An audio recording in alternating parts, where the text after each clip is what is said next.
Good morning. I will shortly be seeing His Majesty the King to offer my resignation as Prime Minister.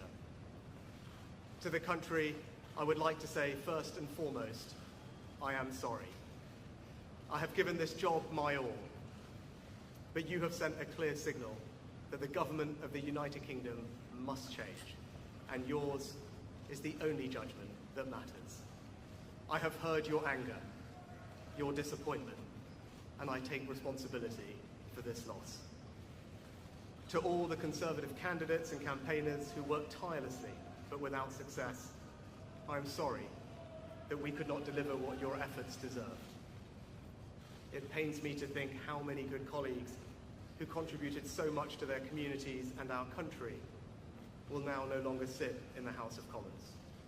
I thank them for their hard work and their service. Following this result, I will step down as party leader, not immediately, but once the formal arrangements for selecting my successor are in place.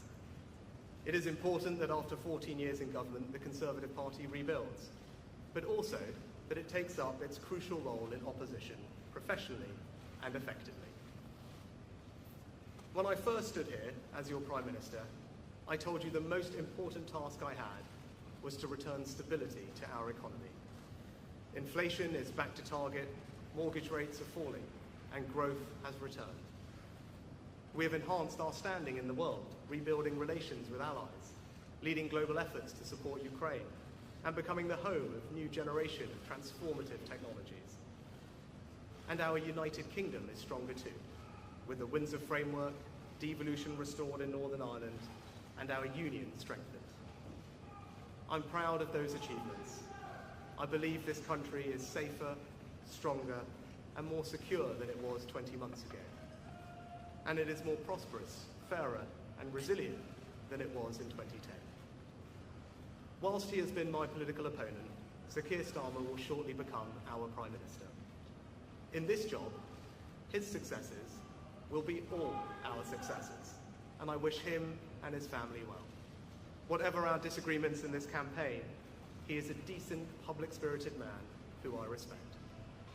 He and his family deserve the very best of our understanding as they make the huge transition to their new lives behind this door, and as he grapples with this most demanding of jobs in an increasingly unstable world. I'd like to thank my colleagues, my cabinet, the civil service, especially here in Downing Street, the team at Chequers, my staff, CCHQ, but most of all, I'd like to express my gratitude to my wife Akshata and our beautiful daughters. I can never thank them enough for the sacrifices they have made so that I might serve our country. One of the most remarkable things about Britain is just how unremarkable it is that 2 generations after my grandparents came here with little, I could become Prime Minister, and that I could watch my 2 young daughters light Diwali candles on the steps in Downing Street. We must hold true to that idea of who we are, that vision of kindness, decency, and tolerance that has always been the British way. This is a difficult day, at the end of a number of difficult days, but I leave this job honoured to have been your Prime Minister. This is the best country in the world, and it is thanks entirely to you, the British people, the true source of all our achievements, our strengths, and our greatness. Thank you.